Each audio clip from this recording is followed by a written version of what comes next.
I'm calling this meeting to order. Welcome to the Sedro Woolley Rotary Club, the best Rotary Club in the... Today's invocation is with Eric Johnson. Please bow your heads.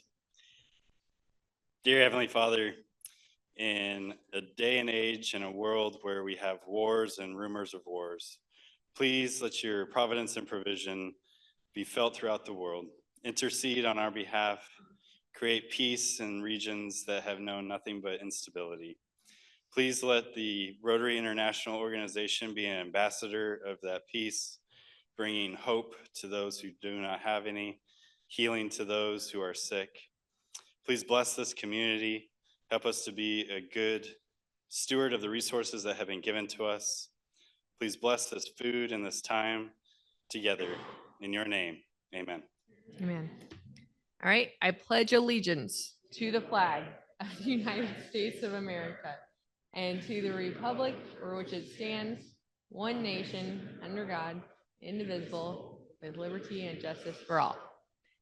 And please join me in the four-way test. Is it the truth? Is it fair to all concerned?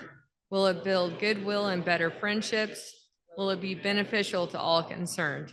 And today's song is with the one, the only Chris Rothenbuehler. After that rainstorm we had yesterday, and looks like the sun's kind of holding on today, so let's do our You Are My Sunshine. You are my sunshine, my only sunshine. You make me happy when skies are gray. You never know, dear, how much I love you. Please don't take my sunshine away. All right, thanks, Chris. You may be seated, everyone. All right, do we have any visiting Rotarians besides Joe?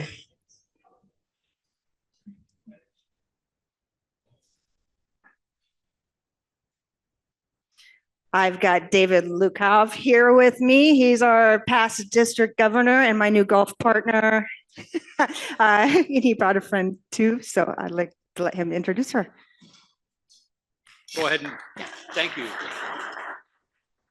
And I'm delighted to introduce to you Mandalena Mushongo, who is the Community Outreach Director at Birchview, originally from Zambia, speaks 5 languages. To me, that's genius, and is interested in membership in the Sedro Woolley Rotary Club.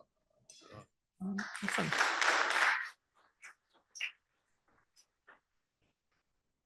All right, do we have any other visitors today? All right, seeing none, we'll move on to a bit of club business. We have David Bricka. You're gonna walk right back the way you came, Eric.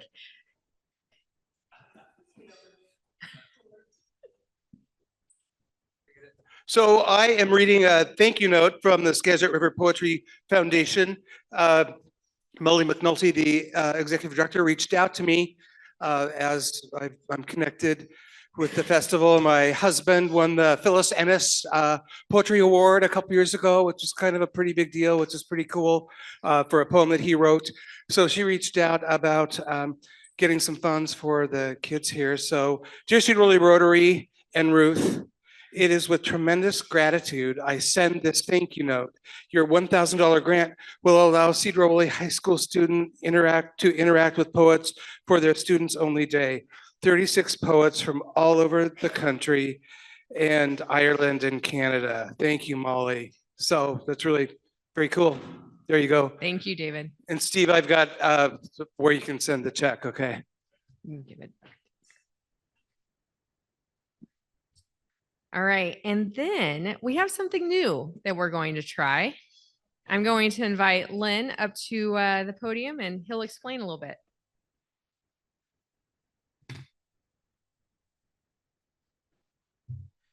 So part of one of my extra Rotary duties is being on the retention team with Travis, Rich Wyrick, John Janicki.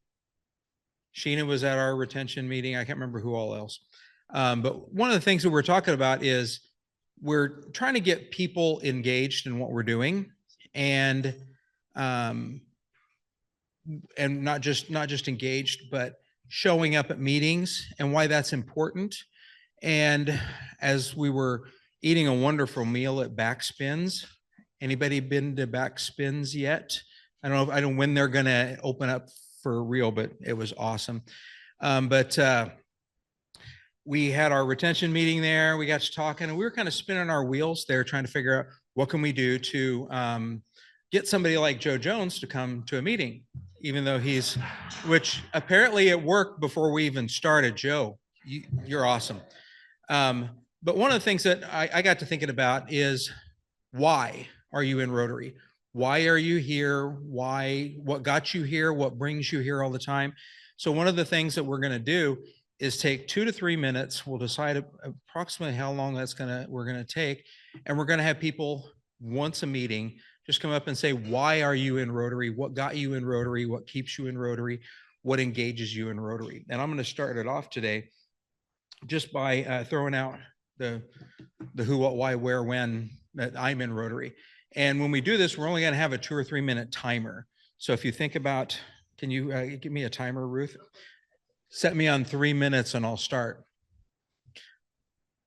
Ready? Go. All right. So those of you that don't know me, Lynn Tucker, I was the police chief here following Doug Wood. And the reason that I got into Rotary is I got suckered into this for projects before I was a Rotarian. Someone says, hey, will you build something for this or will you contribute something to that? And I, absolutely. But the person that got me in Rotary actually was part of hiring me here when I was a baby little police officer back in 1992. Doug Wood back here. Doug, can you put your hand up? Doug's been kind of mentoring me my entire time here in Sedro Woolley. And in 2009, 2010, I think he looked ahead and said, listen, you're going to either be a lieutenant or a chief sometime in the future when I'm gone. And you need better ties to the community. I'm not from here. I'm from the Midwest. And Rotary has become the family that I left back in the Midwest. I have about this much immediate family back home. But now I'm out here, don't have that big a family. And it's just me, my wife, my kids, my grandkids. But I think Doug was looking to the future to think you're going to need a bigger knowledge base. The people that I knew through the first 15 or 20 years of police work weren't Rotarians typically. I met a lot of them in the back alley outside of the Castle Tavern, rolled around in the mud with them next to the roadway. And I needed to know a whole different set of people if I was going to be successful in the job that I've chosen. And it worked. It worked. I spent the morning with Mark Nielsen, John Maturin, Sylvia Maturin. I've gone to several different events. Travis and and Ellen were serving dinner out of John Janicki's the other night for a project. The people I've met, the people I've made contacts with, the people that are my neighbors. I think Clear Lake is half Rotary. But it has made me a better part of the community.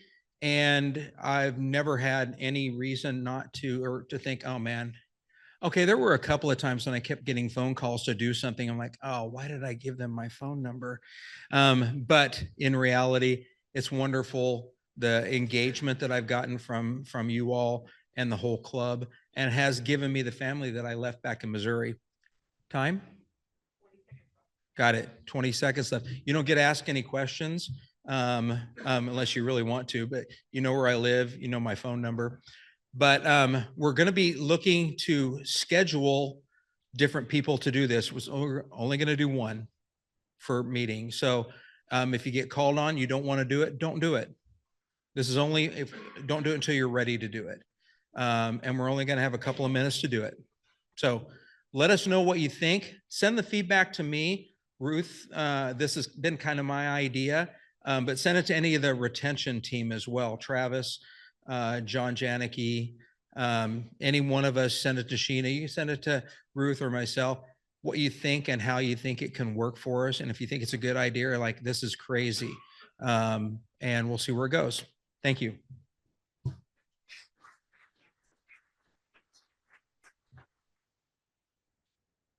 All right, and now we'll move on to the raffle. All right, raffle time.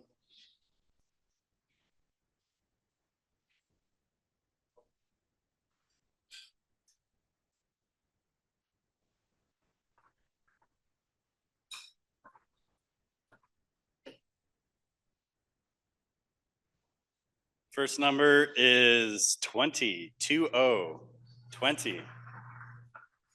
Mr. Van Jarsveld.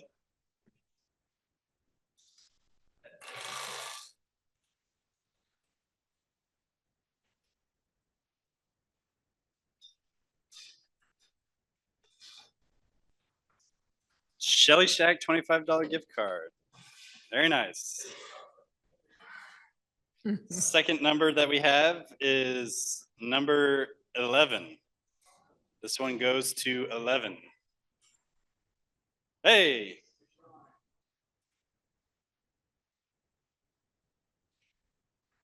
Doing the wheel or?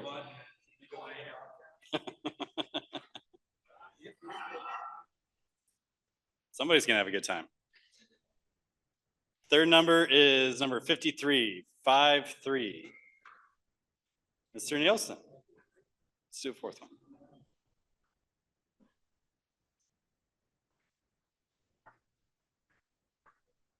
Spin.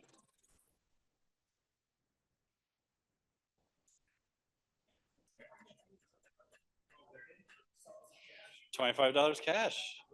I'll do it. I'll take it and I'll give it back in a happy box. Okay. And then one more, number 4. Hey.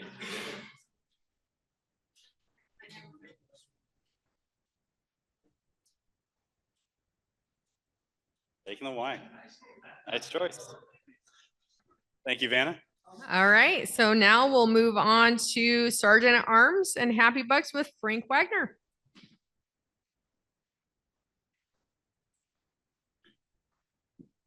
Okay, so we started this month off with football trivia, then we did Apple Cup, and then we got really, really boring and did some police stuff last week. So we're gonna go to fire this week.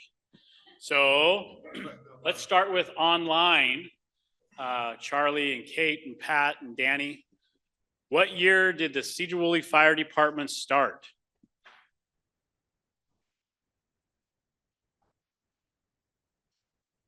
Do, do, do, do. This is also a quiz to see if you're listening. No response.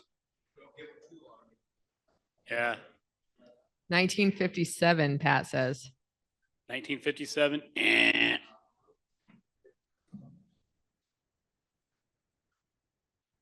Get another one there, Eric. Anyone else have any guesses? 1910. I expect better from your 1934. city administrator. I'm kind of disappointed in that answer. Okay, $2 for everybody. 1921.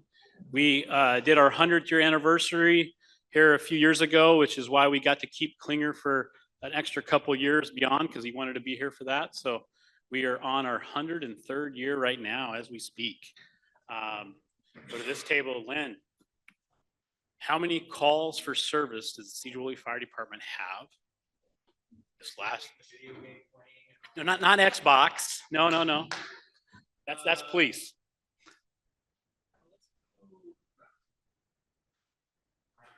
900. Plus or minus 2,000 or 3,000. Yeah. Okay. 3,500 last year. We're going to be pushing 3,600 this year. $2. How many current firefighters do we have in the ranks of our young men and women here in the city? All inclusive, because they are all amazing. Hint, we just added 8 additional folks this year as approved by our amazing community for the levee lid lift, which puts us up to 16 full-time responders. 28. We have 28 volunteers right now. Yeah. So we are currently, as we speak this morning, at 47. So this last year we did 3,535 calls. How many of those were EMS related or involving a medical call? 3,200. That's really, really close. I'll give you that one. 81% of all of our calls are related to EMS. So when I started in the early 1990s, we were running about, we were just over 1 call a day. So now we're over, on average, we'll hit almost 10 a day now. And some of the days this last month, we've been closer to 20. In 2019, our influx of call volume was related to the EMS transition where we took on ambulance services. And with that, we transport now. So how many times do you think our ambulances transport a patient to a hospital in a year?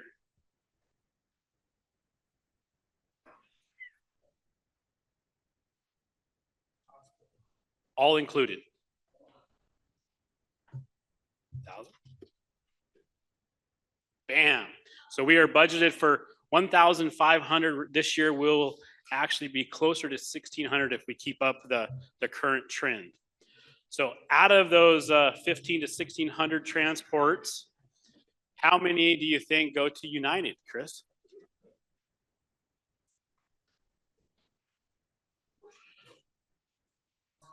Give me a percentage. 35 transports a week? What's the percentage of the overall 1,500? About 77% or more go to United General Hospital right here within our community. So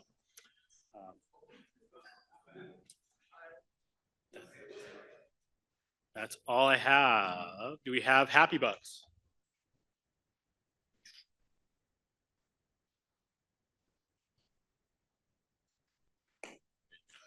Got Happy $3. Last weekend, I got together with a bunch of my car cronies. We had 17 cars and over 20 people. We started our little cruise at the parking lot of the chapel, went up and had breakfast at Bird's View Diner, for Bloody Marys at the Rockport Bar and Grill, down through Darrington, stopped at the Oso Memorial Slide Wall. That was a great place to stop. The things that they'd done there was phenomenal, and the amount of mud and dirt that came down that hillside is unbelievable. Went down into Oso, stopped at the Rhodes River Ranch. Beautiful, huge riding arena. For those of you that are horse people, it's a place to go visit. It's really cool. Came back up to Big Lake Bar and Grill for a kind of a nightcap thing for most of us, and had a great day. The weather was great. Nobody broke down. Nobody ran out of gas.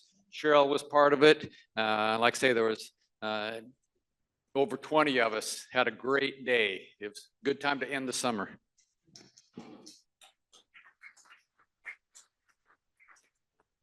Got some Happy Bucks. Missed the last few meetings. I was up in Alaska fishing. Had a great time. Lots of salmon. I had to miss the barbecue as well, but Happy Bucks for catching lots of fish.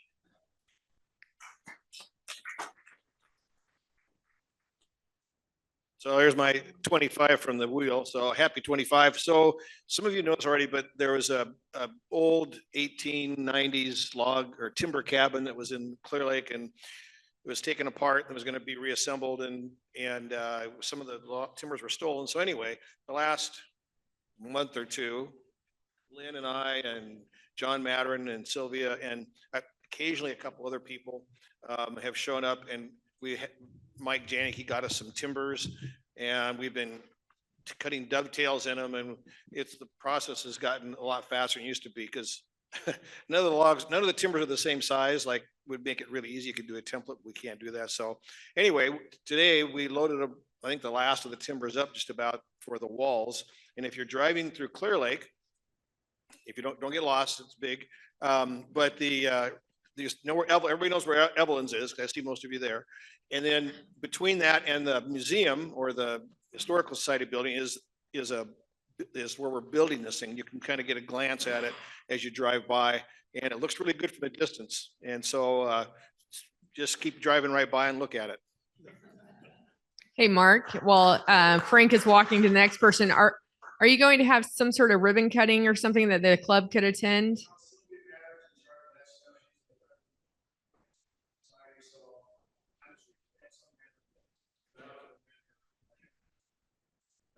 All right. All right, well, keep us in the loop. Before my happy $10, I just want to commend you, Frank, and your team, your crew. There are times when we see the EMT gang 2-3 times a day. Sometimes early morning, I get to work and they're there. They're always polite, courteous, and take very, very good care of everyone they see. So we're really happy to have you around. So my happy buck is I'm honored and delighted that tonight I'll be emceeing the homecoming festivities at Sedro Woolley High School, the lip sync and the Queen coronation. The class of 1975 is being honored. And for so I save all kinds of crap because I've got the homecoming button from 1975. Sink the Mariners. So I'll be wearing that tonight, and it's a really, really fun day. It's a great day for all the kids to get together and see all the creativity that they do. So I gave my money already to you.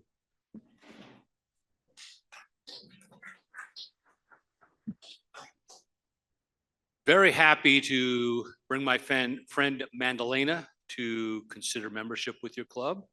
I got a chance to participate in your Sedro Woolley golf tournament. First time I golfed in 20 years.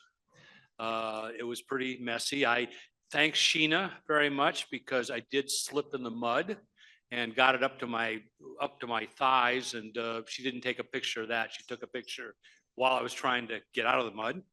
I want to thank the club for their support during my year as district governor. I really appreciate the kind words and the support you gave me during that year. It was a challenging year at times, and I really appreciated the support more than you know. And next week at this time, I'm taking a group of 7 other Rotarians to Hungary.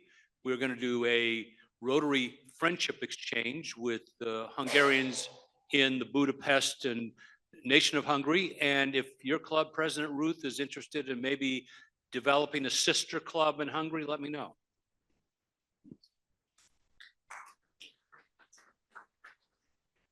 I have a happy 10 for the oyster run on Sunday. It's been my not consecutive 30 years of riding in it. And it was just a great day to get together with my girlfriend Heidi. I'm dwindling it down. I don't have any riding partners. So if anybody knows anybody else that is riding Harleys or other bikes, let me know, because we're looking to add to our pack.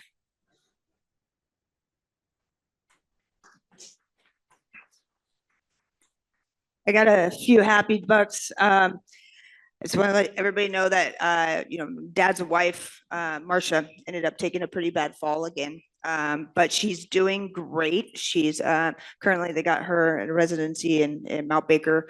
I think it's on Fairhaven Drive up in Bellingham. She's doing wonderful. PT's doing great. Not sure when she's going to be able to come home, but Dad's been up there and helping her and supporting her every day. And so if you see him or talk to him, reach out.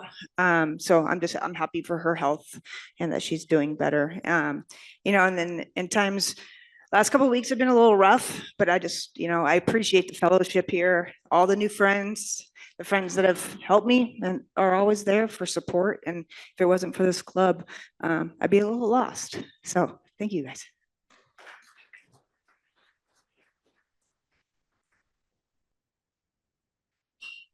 A couple of bucks here. Like Nick, I missed a few meetings because we went down to Silverton, Colorado, where you camp at 9,300 feet elevation for better part of a week and a half. We climbed in our side-by-sides to one day 14,000 feet and another one at 12,800 feet. And there was a guy that built a brand new house up there on a rock. There's not one blade of grass, not one bush, not one tree out on this big butte. I couldn't believe it. For most part of 3 weeks, We never got below 5,000 feet. Makes it a little tough to breathe at 12,800, but we had a great time. Sorry I missed you guys.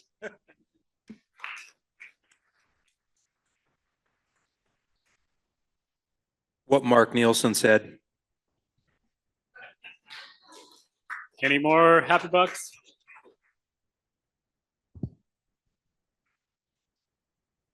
You have a happy 10, I'm not sure. But the Sedro Woolley Rodeo was awarded $20,000 grant to get some new panels for our stock to keep the bulls from getting loose and running through town, which has been happening lately. I mean, anyway, I just let you know we got them ordered and we're waiting to figure out how to get them over here from Eastern Washington by Moses Lake. But that project's moving ahead quickly. Thank you. And I just want to add some happy bucks. I want to recognize Chris Johnson and his team at Peace Health, the mayor and the council.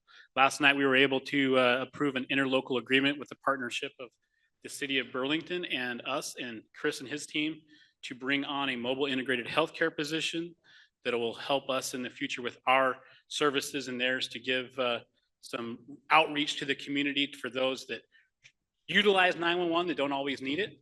We can get them the services, whether it's a resume or a job or suits and stuff to get those jobs, or a cell phone or housing, and some of those partnerships that we're going to be able to build because of those collaborations and the assistance of our mayor, Chris, and city council.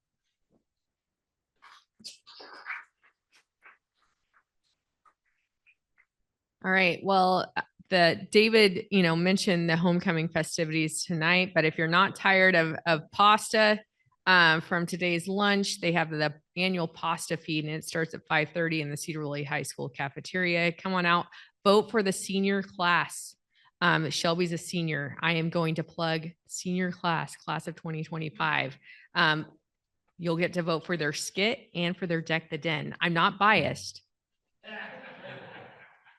I'd like to call Eric up here to introduce our speakers. Thank you, Ruth. I got the honor of introducing our speakers today, and kind of the spirit of why we do what we do. I enjoy serving this community, but I am very fortunate and lucky to be a part of this organization as well, to serve beyond just our Sedro Woolley community, but both in Sedro Woolley and throughout Skagit County. I think Boys and Girls Club is one of the best premier organizations in the Valley, if I do say so myself. I serve on the board with Mark Nielsen, which probably immediately tarnishes that reputation. But all kidding aside, he's a longtime board member, a great colleague, and I enjoy serving with him. So one of the things that you probably don't know about Boys and Girls Club, because it's not exactly widely publicized, but we do talk about it a lot in our organization, is we're actually an affiliate of the World Federation of Youth Clubs, which is a little bit smaller of an organization, I think, as far as capacity, but does just as much work and does just as great of an impact as Boys and Girls Club does. And our speakers today were part of a contingency that had the privilege of being part of a exchange with a chapter of World Federation Youth Clubs in Wales. And so we had the opportunity to send some of our members to Wales. They had the opportunity to send some of theirs here to Skagit. So we got to host them. And I mean, it was a great opportunity, kind of one that I think will help build and continue to build bridges. But I want to introduce Marcel Quenga, our director at Sedro Woolley Club here, and then also Dena Kindred, who is our vice president of community engagement. They were two people that were part of that contingency that got sent to Wales, and I'm excited to hear their perspective and what they have to say about it. So Dena, Marcel?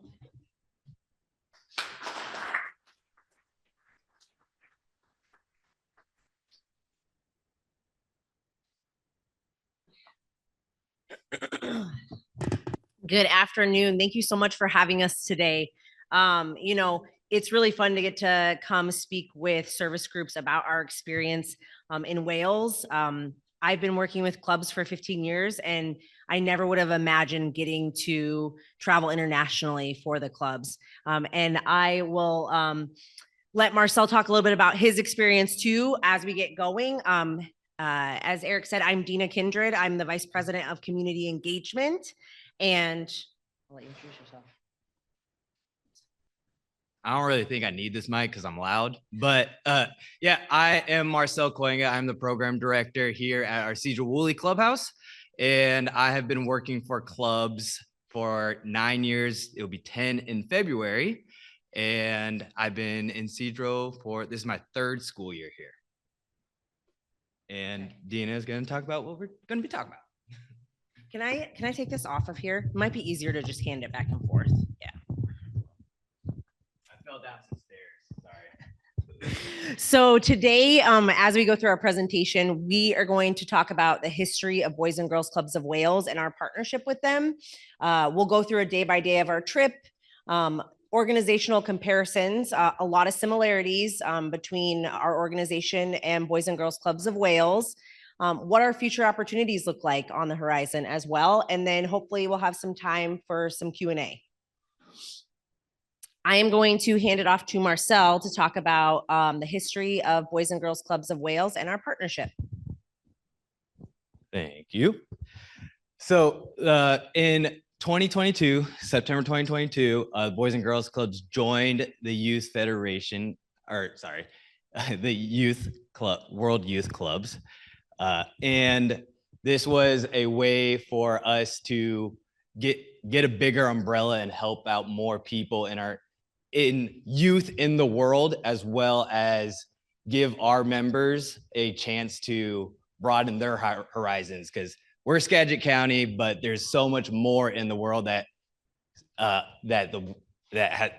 people have to offer, and experiences like going to Wales. I didn't even know that place existed until a couple of years, like last year. But in spring of 2023, our COO, Jeremy Hyatt, he participated or attended a conference and met some staff from the Boys and Girls Clubs of Wales and built a connection on building an exchange program and seeing what they have to offer and learn about their culture, so then we could share it with our members here.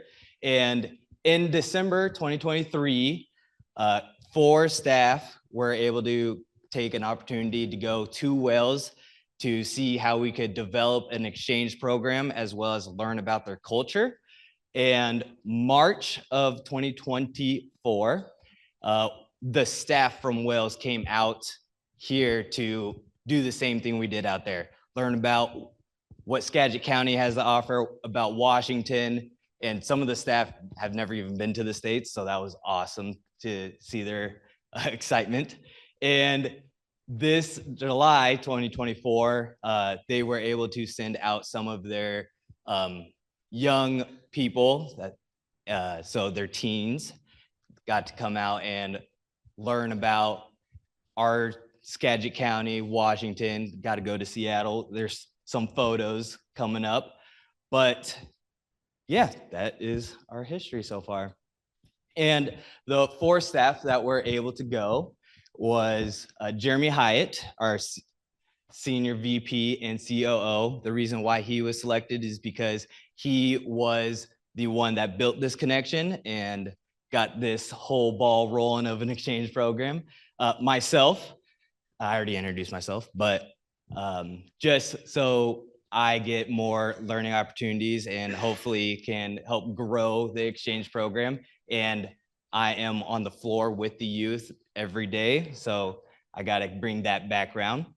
Angela Freeberg, our VP of Operations for the Skagit Valley. She was selected as she is one of the longest tenured staff for Skagit County, and she knows this organization like the back of her hand. And then Dena Kindred, she was selected because the Boys and Girls Clubs of Wales primarily runs off of volunteers, and she is our VP of community engagement and works with all our volunteers. Cool. So the history of the Boys and Girls Clubs of Wales, they started their first youth club in 1923. And the reason behind this is kind of surprising, I feel like. So back then, they were a huge mining country, and they had kids from how old, like 5 years old, working in the mines so then they could get in the smaller spots. But after their shifts, all the adults, the men, would go to the gentlemen's clubs, and the little kids would try to follow them in and sneak in. And obviously that's an issue. So they saw this being an issue, and they wanted a safe place for young people to go after their shifts, or just go to learn things, get experiences, and be safe and out of the streets and out of the gentlemen's clubs. But the national organization was founded shortly after that in 1928. And now the Boys and Girls Clubs of Wales serves 20 out of 22 of their local authorities. And that's like, for Skagit County, we have 11 locations in a couple different cities. So that's kind of their same thing. But their clubs include 42 boxing clubs, 22 soccer clubs or football, 39 rugby clubs, and 23 youth clubs. And those would be similar to like our Sedro Woolley location. And they are primarily funded through the Welsh and UK governments. This is about 65% of their funding. And for nonprofits, if you don't know, that is not a good ratio to be at.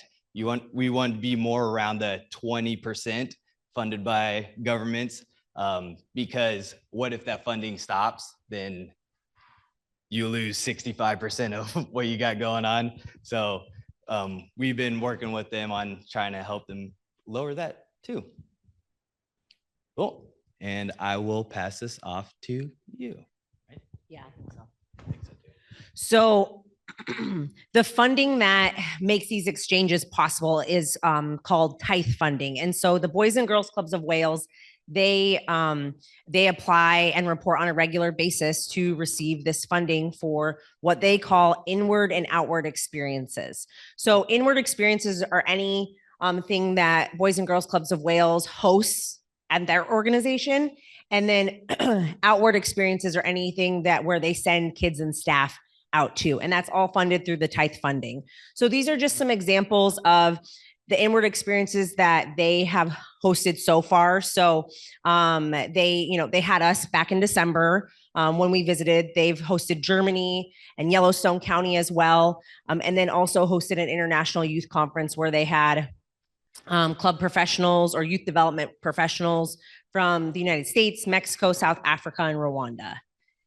And then outwardly, because they have quite a bit of sports clubs in their organization, they have taken youth to quite a bit of countries to participate in football, to be able to participate in government-based work too. So they went to the France Youth Forum later last year.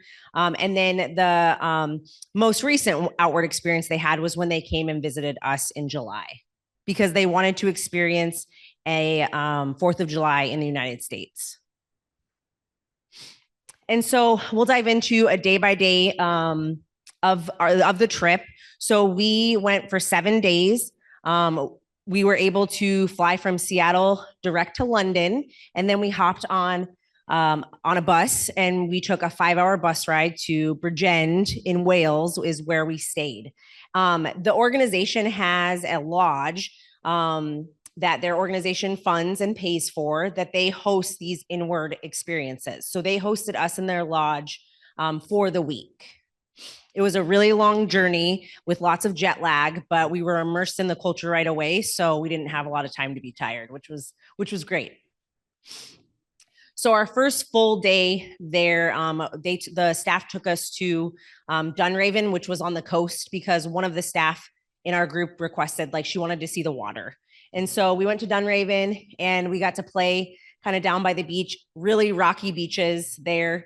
But it was cool because we went in December and there was no one around on the beaches because it was cold. And so they said in the summertime, you can like barely see the rocks because there are so many people down on the beach. And then we explored some castles that day and drove to Port Talbot, which is also right on the water. And we got to experience fish and chips, which were, I think, almost at every restaurant we went to, and mushy peas. So I did not try the mushy peas, and I don't think Marcel tried them. Oh, you did try them. Okay. And wasn't a fan. So, but some of our other staff really liked them too. So. And then day 3, the staff took us to St. Fagans National Museum of History. The museums that we got to visit during the week we were there were incredible. All free, so funded by the government in Wales. And the St. Fagans National Museum was based around St. Fagans Castle. So you'll see the picture of the castle, and then there's a lot of historical buildings that they moved onto the site to make it an immersive, interactive museum. There was even a row of houses, I think it was 80 to 100 years long. In terms of every 10 years, it showed the inside of what a house in Wales looked like, from like the 1920s, up. And it was really cool because their houses are really small, and something that the staff commented to us about that had been to the United States was that we have more land, or we have bigger houses. We didn't see garages when we were there either. So it was really cool to just kind of see the progression in their houses, but they're all still quite small. And then day 4 was probably one of our most favorite days. We got to go to their corporate office for Boys and Girls Clubs of Wales and meet with club leadership, chat with the staff, and get to really have great conversations about club programming and how our organizations worked. And then we got to visit a clubhouse. So we, because they were so close to winter break, some of the clubhouses were closed already because of school, but we got to go visit the MEM Club, which is almost 100 years old. And so we got to go in and visit, talk with the kids, play soccer with the kids, do all kinds of activities with them. And then we also got to sit and chat with, all right. We got to sit and chat with the volunteers. And so like Marcel said, most of their clubs are run off of volunteers. They maybe have one paid staff. And so we spoke with a volunteer whose name was Byron. He's in the back row of our group photo. I don't know why it keeps doing that. But Byron is a legacy volunteer. So his parents opened the MEM Club and were volunteers for 50 years. And then he had told us he had been a volunteer for 42 years. And I asked him, why he decided to volunteer, because that was a big thing that I wanted to know, was like, why do these volunteers come to this organization and volunteers for years and years? He said it was part of his family upbringing, his traditions in his family. He even used to sneak into the club when he wasn't old enough because his parents were there.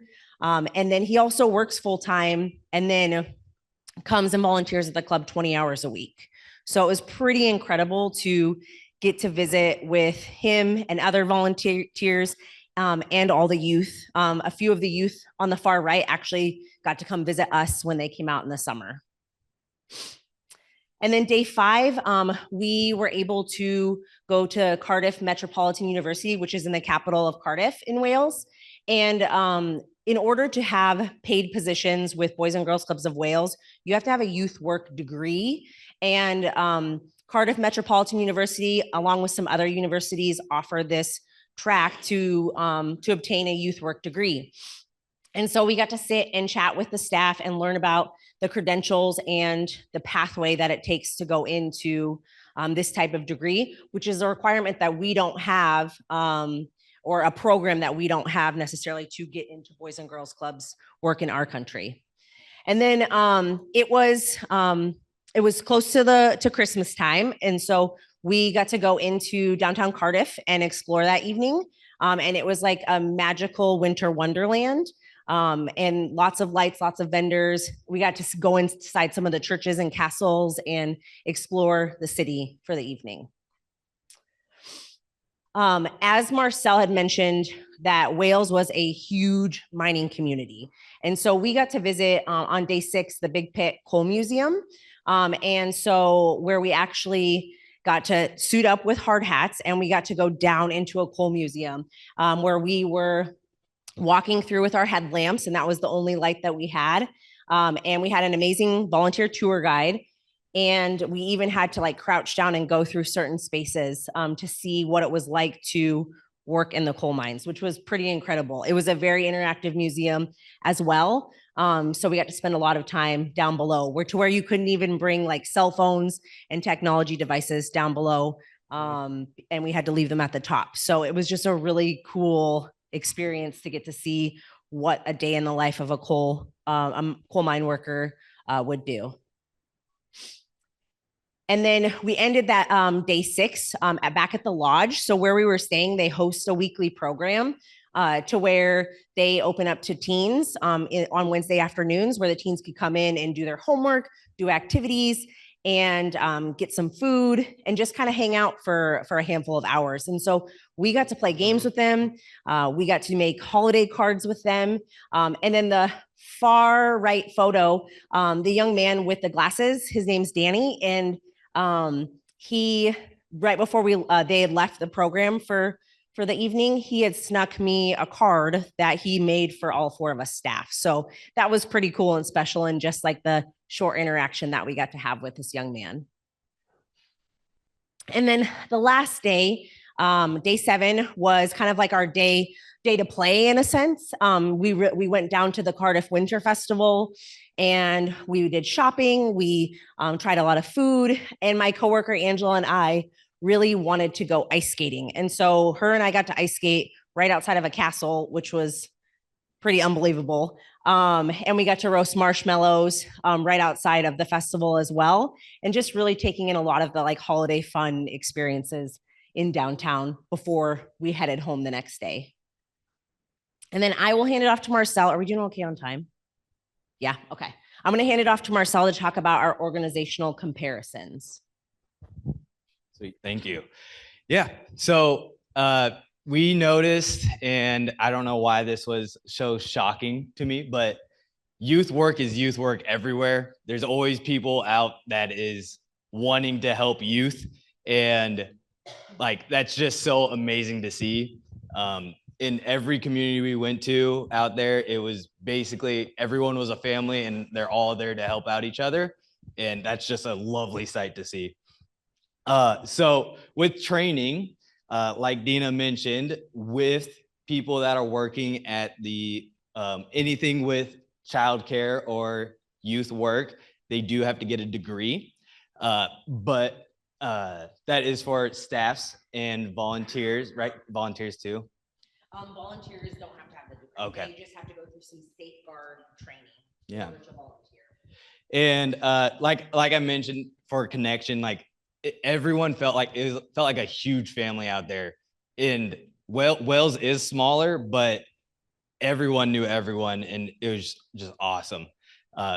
Building relationships, like I said, youth work is youth work everywhere, and just awesome to see.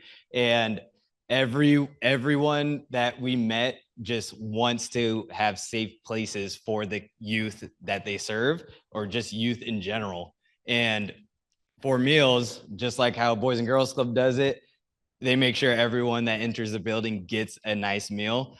And they might have a little more mushy peas than us, but everyone is eating, and they make sure everyone gets food.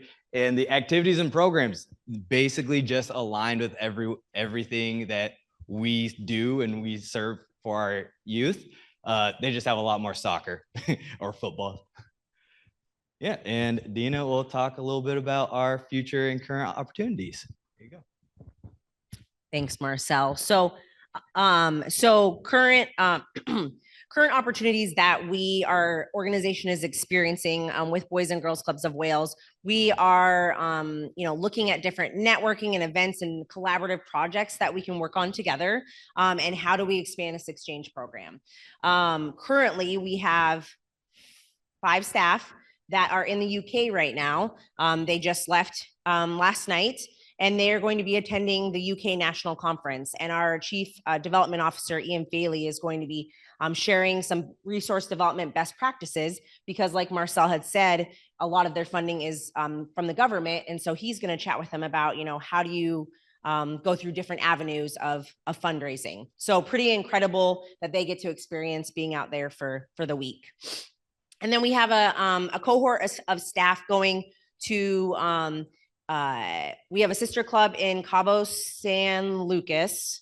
And we have a cohort of staff going to the Mexico National Conference in November as well. So there's a lot of really incredible opportunities that our staff are getting to experience.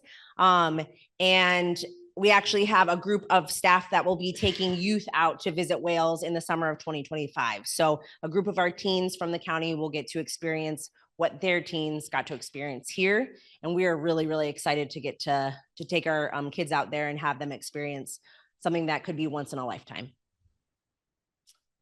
And then, like Marcel had mentioned, that you were all gonna see pictures of when the youth came out to visit this summer. And for time purposes, I'll go through these quickly, but got to take the kids to do a lot of great things. They wanted to experience a United States 4th of July. So we made sure that they got to experience all that Sedro Woolley had to offer in terms of the parade. They got to see fireworks. They visited the Space Needle. We took them out to the San Juans as well. And then they also got to come to the clubs and visit some of our club sites in Mount Vernon also. And then we took them up to Vancouver, and they got to experience some of the culture in Canada too, because they were so close. They wanted to be able to go over the border as well. And then before we jump into questions, this is just, a really incredible partnership that our organization has through being an affiliate with World Youth Clubs. And so if you are interested in learning more about these experiences, about how you can support, please let us know, and we'd be happy to chat with you more about that. But thank you so much for having us today. Are there any questions? Yeah. Yeah, so they stayed at a hotel in Anacortes. The name is escaping me. It's across from the Tin House in Anacortes, because I had dinner with them one night. But it's like an old motel that was remodeled. It's like maybe the Anacortes Inn. It's not the Majestic. I do know that. So yeah, so they stayed in hotels, because unlike Boys and Girls Clubs of Wales, we don't have a lodge to host them. So they were able to use part of their funding for their hotel stay. Yeah. Any other questions? Thank you so much. Yeah.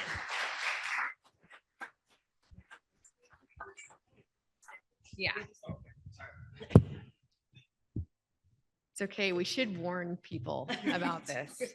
So first of all, thank you so much for speaking, and we'll give you each a keychain to remember your time at the best Rotary Club in the universe. Thank you.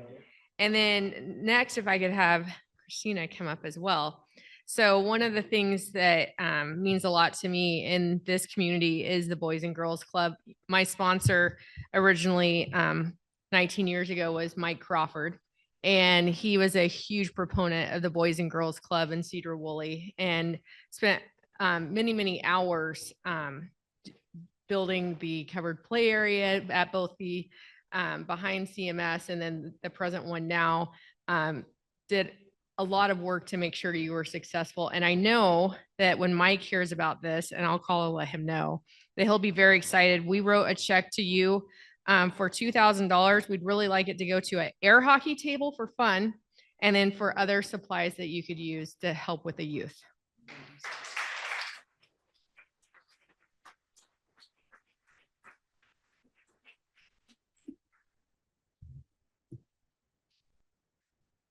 And just a few more things for next month. We're starting October, so this month's team is off the hook, and you guys did a phenomenal job, and I really appreciate you for stepping up. Our program chairs for October are Jim Dillon and Sue Stradoff. They have all the programs covered, and so I think we're good for October. Greeter and Raffle, Bill McCann and Chris Rothenbuehler. And then Sergeant at Arms, we have Charlie Bush and Chris Johnston. I am sure they are all over it and will come up with some phenomenal quizzes for each table. One thing, we do have an opening in November 21st, the Thursday before Thanksgiving, for a program. That is the only program we have open until February. So if you have any ideas, let me know and I'll pass it along to the program chair.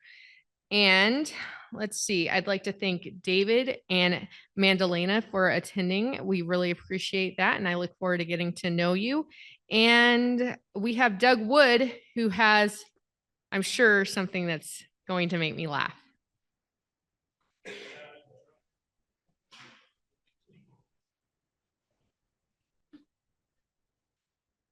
So, dead ahead through the pitch black night, a captain sees a light on a collision course with his ship. Reaching for his radio, he says, "Change your course 10 degrees east." Comes back, "Change your course 10 degrees west," comes the reply. The captain responds, "I'm a Navy captain. Change your course, sir." Comes back, "I'm a seaman second class." The next reply comes, "Change your course, sir." The captain is furious. "I'm a battleship. I'm not changing course." The man replies, "I'm in a lighthouse. Your call."